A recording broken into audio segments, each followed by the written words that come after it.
El 18 de junio de 1970 inauguramos una librería abierta al público y unas oficinas dignas de ese nombre, de una editorial, que estaban justamente a 5 minutos de la Sorbona, en pleno barrio latino.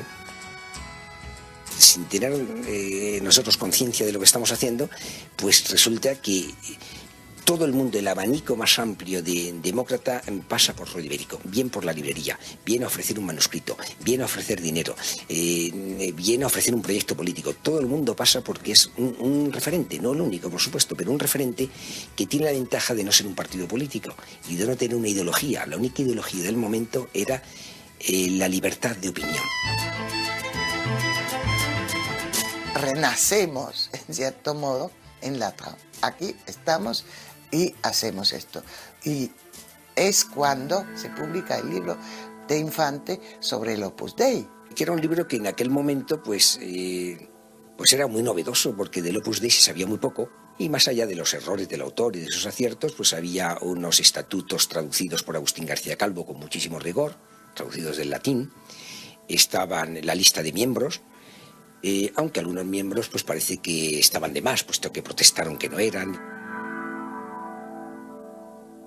El libro tuvo tanto éxito que la librería durante un año pues fue un éxito de ventas. Con la venta de ese libro se pudieron editar otros libros, y luego los libros pasaban ese libro pasaba a lomos de caballo por la frontera, y no sé, eran todas unas aventuras. Por la costa vasca allí había bastante tráfico también, claro.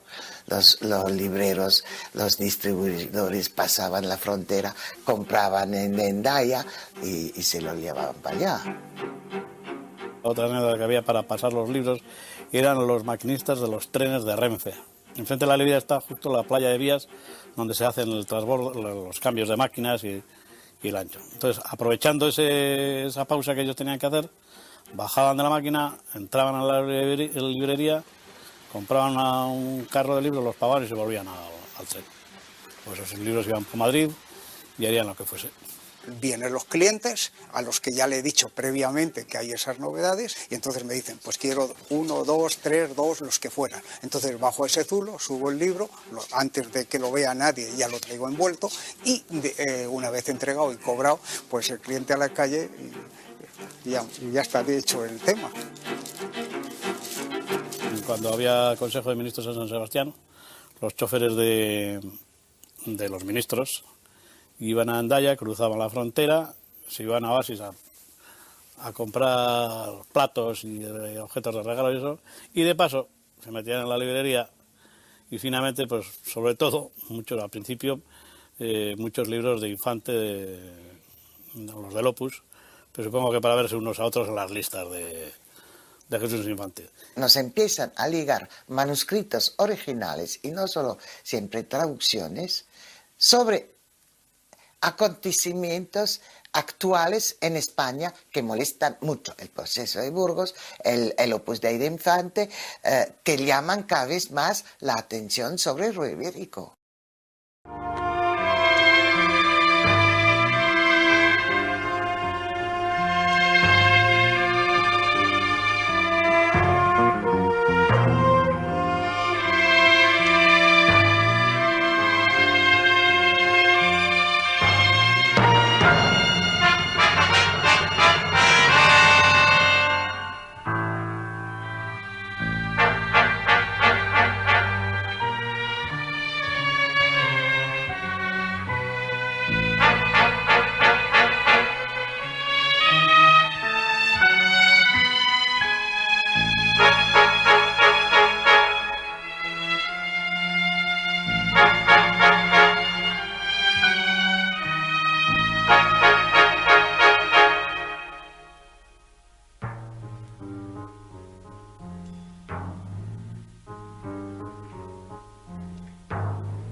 El programa de esta noche se titula sencillamente Opus Dei. Sobre las vicisitudes del programa voy a hablarles al acabar esta presentación. De momento simplemente voy a presentarles a quienes están hoy con nosotros. En primer lugar, Jesús Infante. Jesús Infante es autor de La prodigiosa aventura del Opus Dei, génesis y desarrollo de la Santa Mafia, editado en París. Fue, como ustedes saben, en su momento un bestseller, yo diría que político. En segundo lugar, por lo menos editorial. En segundo lugar, también quiero resaltar de él que hoy reparte su actividad como ensayista y autor de novelas, guionista de cómics y periodista todoterreno, colaborando regularmente en la prensa europea y muy especialmente en el semanario satírico francés Le Canard Enchaîné, que yo creo que a muchos de ustedes les suena, por muchas razones. Tiene 9 libros publicados, uno de ellos Un crimen bajo Giscard, escrito en francés y publicado en Francia, donde analiza las vinculaciones políticas de la derecha francesa y el Opus Dei. Entonces la pregunta inicial a Jesús Infante casi sería, ¿qué pasa? ¿Que sigue investigando sobre el Opus Dei y en general sobre temas religiosos? No, no especialmente. Investigo sobre el Opus Dei porque es como fue mi primer libro y a partir del primer libro pues he visto que es como el que apuesta a un caballo ganador y sigue ganando carreras. Entonces sigo preocupándome del tema y creo que actualmente estoy preparando cosas todavía de mayor envergadura. No solo sobre el Opus Dei, sino sobre la Iglesia en general también, ¿no? Bueno, las relaciones que pueda tener con el Vaticano y efectivamente que es hoy día, como es una multinacional religiosa, en expresión de un vecino mío, pues creo que merece la pena dedicarle una atención y sobre todo que se ha traspasado las barreras. Nació en España, pero hoy día está ya extendido por todo el mundo. Yo pedí la palabra porque no estoy aquí para recibir enseñanzas de sacar... hemos visto una visión del fundador del Opus Dei que para mí me recuerda a la España de Cerrado y Sacristía de los tiempos más tenebrosos que hemos sufrido. Y yo hablo de que he nacido en el año 44. Entonces, que el señor Carlos Herer saque un aspecto de enseñanzas espirituales, pues yo realmente no me identifico, no solamente no me identifico, sino que lo considero bastante ridículo. Pero que este espíritu de Cerrado y Sacristía que estaba hablando ha cambiado de fachada y ahora se ofrece como producto de exportación. Siempre ha sido el mismo espíritu. Vuelvo a decir que yo el año 1936 conocí al fundador y puedo dar testimonio desde entonces en reiteradas circunstancias, en los ambientes más diversos, en las ciudades más dinámicas del mundo, en todas las circunstancias, la misma doctrina, el mismo espíritu, y lo que hemos de ver es las consecuencias. Hemos de ver. Por favor, esto no es una cátedra, aquí no hay la pedagogía, por favor, aquí hay unos testimonios como esta mujer o como este hombre, entonces yo creo que vamos También un testimonio es mío. Bueno, pero bastante prensa ha habido ya, director de periódico pero si y todo, y niño mimado del franquismo, que le puedo decir de una formidable, ven ustedes, vamos a hablar. Aquí el señor que me dice así, me acaba de decir niño mimado del franquismo. No, me refiero al Opus Dei, de todas maneras, las medidas... Todavía más falso. Bueno, una cuestión muy importante, lo del título individual, no quiero volver más a esto porque me parece... Recuerdo cuando hablaban, Laureano López Rodó, por ejemplo, lo ha utilizado diciendo, no, yo soy a título individual. Entonces, esto había algún castizo que decía, sí, esto explícale cómo si el Real Madrid le cuela un gol, solo le han colado un gol al portero. Efectivamente, el caso del que nos ocupa, del que yo he dicho, ese banquero milagroso, los milagros de la banca del Opus Dei...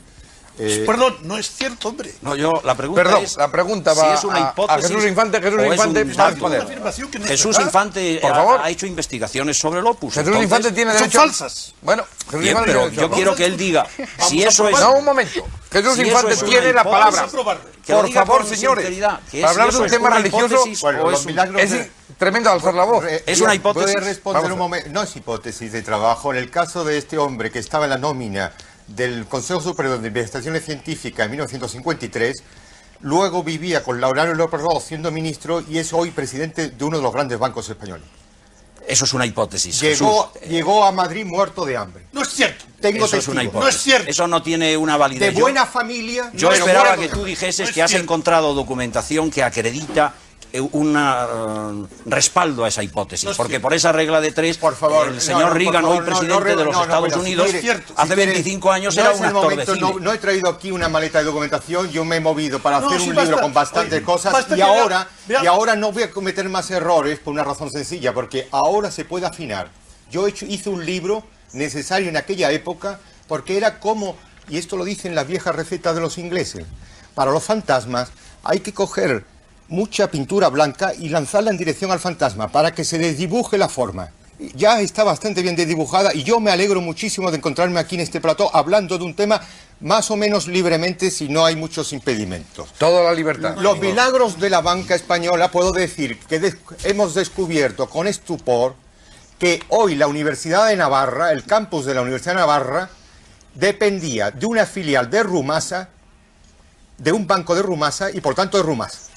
Y entonces, cuando el 23 de febrero de 1983 un ministro de Hacienda expropia un holding privado, se descubre con estupor que es nada menos que una universidad dependiente del Vaticano.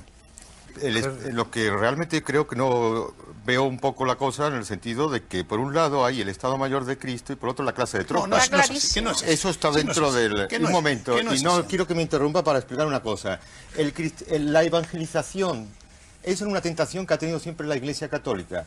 El cristianizar de arriba a abajo, no de abajo a arriba. Aquí hay un representante de los de abajo arriba. Puede tener su sentido. Y entonces las élites... Un momento. Las élites, ir de arriba abajo, tiene el peligro este. Y el Opus Dei ha caído totalmente. Ese cura cateto que juega a los de mi pueblo, pero tal verás, cosa. Pues es que... ha encontrado una fórmula. Una fórmula apoyada con una élite de intelectuales que se encontraron con un país esquilmado y 1 millón de muertos.